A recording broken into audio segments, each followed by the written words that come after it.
Magandang araw mga bata. Ako nga pala si Kuya Rainier. Kuya Rainier ang pangalan ko. Ano nga ulit ang pangalan ko? Tama!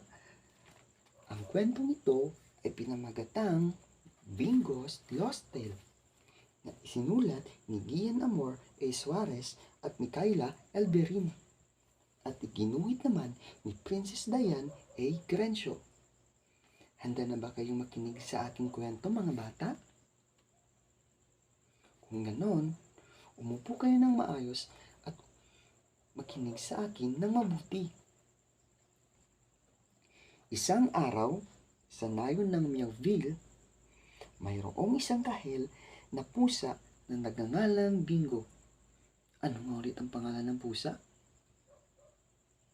Tama! Siya ay isang masayahin, matalino, at mabait at palaging nakangiti.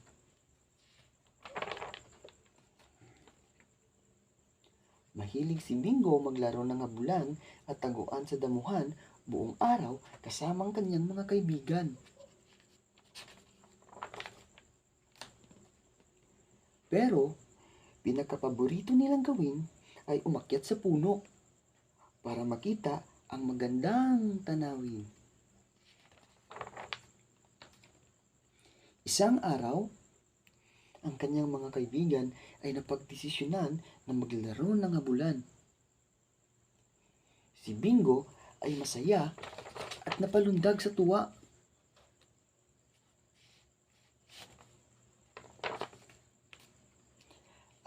At nagsimula ng panahan. Humanda ang apat, at sa pagbilang ng 3, 1, 2. Hoy! Biglang takbo ni Hunter na nagpagulat at nagpatakbo sa 3. Magkasamang tumakbo ang 4 na pusa sa dulo ng bundok. Sa una ay nahirapan si Bingo. Tumakbo siya ng tumakbo hanggang siya'y nanalo. Magaling, Bingo! Napakabilis mo! Sabi ni Clover. Tumaligod sila at binangga ang kanilang mga buntot para magdiwang. Ngunit, parang may mali. Sila'y napatingin kay Bingo at napaisip kung bakit ang kanyang buntot ay iba sa kanila. Ang buntot nila ay mahaba at malambot, habang ang sa kanya ay maliit at matigas. Oh, Bingo, anong nangyari sa buntot mo? Litong tanong ni Piper. Si Bingo ay napaisip at hindi alam ang kanyang sasabihin. Hindi ko alam. Ganito na ito siguro. Kakaiba lang ako. Sabi ni Bingo.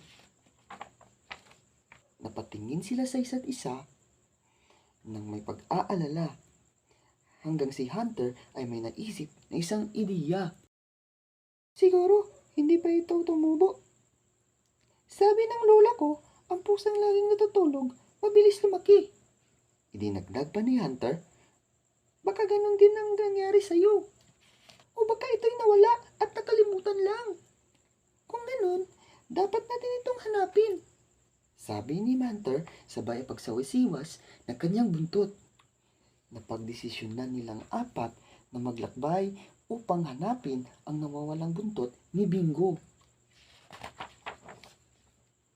Naganap sila sa damuhan, sa ibabaw ng puno, at kahit sa pugad ng ibon. Ngunit, hindi pa rin ito nila mahanap-hanap.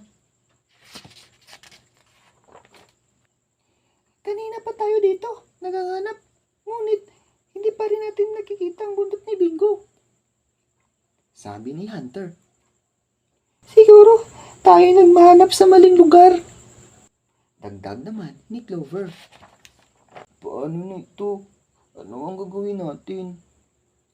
Paano kung hindi natin mahanap iyon at patuloy na iyong mawala habang buhay? Sabi naman ni Bingo na nawawala na ng pag-asa. Nagyakapan ang 4 na pusa at nagdadamayan. Hindi nila alam kung anong gagawin at kung saan pa maghahanap. Hanggang si Clover ay nakaisip ng magandang ideya. Bakit hindi natin tanungin ang hari? Siya ay matalino at kayang sagutin ng lahat ng katanungan. Siguro tayo makahanap ng sagot kung saan nawawala ang buntot ni Bingo. Natutuwang sabi ni Clover. Nang narinig ito ng tatlo na pusa, sila ay nabuhayan ng loob at agad na pumunta sa palasyo ng hari. Sila ay nakarating sa palasyo at agad na nagtungo sa hari. Magandang araw, mahal na hari. Kami may isang importanteng katanungan. At ano naman iyon? Munting pusa. Sabi ng hari. Ang kaibigan kong si Bingo ay nawala ang kanyang buntot. Kami ay kanina pa naghanap, ngunit hindi pa namin ito nakikita. Ano ang dapat namin gawin? Ang hari ay napatingin kay Bingo at takang napatanong. Bakit napaka-importante sa iyong hanapin ang iyong buntot? Dahil pag wala ito, parang may kulang. Tila ba ako hindi kumpleto? Ang hari ay naglakad patung kay Bingo at tinaplos ang kanyang ulo. Bingo, alam mo ba na ang pagiging kakaiba ay hindi dapat ikakahiya? Ang pagiging kakaiba ay ikaw bilang sa katangi-tangi. Saka inihawi ng hari ang kanyang kapa at inilantad ang kanyang maliit at matigas na buntot. Dahil katulad mo rin ako rin ay kakaiba.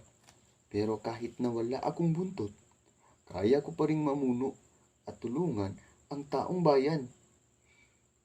At katulad din ng iba, kaya mo ring makamit ang magagandang bagay. Simula noon, si Bingo ay nagpatuloy sa kanyang buhay nang may tiwala sa kanyang sarili. Siya ay lalo pang naging masayahin at natutong magtanggap ng kanyang sarili. Nanalo ka, Bingo! Give me tail! Sabi ni Hunter habang itinitaas ang kanyang buntot. Ngunit siya ay natigilan at napatingin kay Bingo. Ngunit biglang sumigaw si Bingo ng Bat Bomb! At lahat ay tumawa. At dito nagtatapos ang ating kwento. May natutunan ba kayo mga bata? Magaling! Dapat marunong tayong tumanggap kung anuman ang ating sarili para sa ikabubuti at ikasasaya ng ating buhay. Hanggang dito na lang si Kuya Rainier kasi bigla na lang akong mawawala.